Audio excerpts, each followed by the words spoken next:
The state of indie horror games these days is terrible. Now if you go anywhere like YouTube or Twitter, you'll see videos like Garden of Banban or some other poorly made game. Now I'm glad I got into indie horror games years and years ago, starting with Five Nights at Freddy's and then Bendy.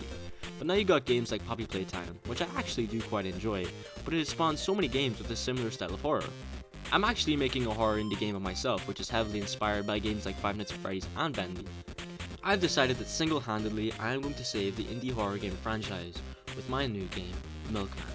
And yes, he's made out of milk, nothing else. Now, Milkman is a game I've been working on for about a solid 5 minutes, and if I don't get to the top of the itch.io page, I think I'm gonna go mad. Milkman is a chapter-based game where you roam a hotel, avoiding what spooky guys are there too.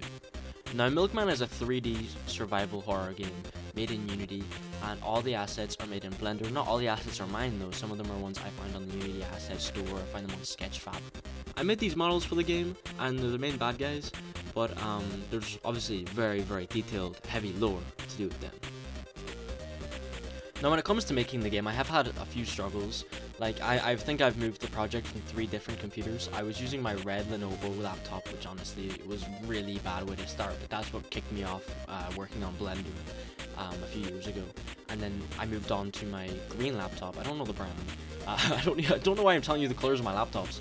But I've moved on to my other laptop, which I only just recently changed onto my new PC. But this laptop and me, we went quite a bit away.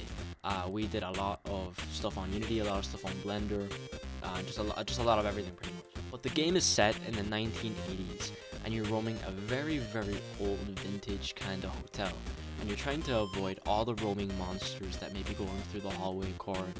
Thank you so much for watching. If you enjoyed it, please let me know down in the comments and leave the video with a like. And if this video does well enough, I will make a second devlog about Milkman.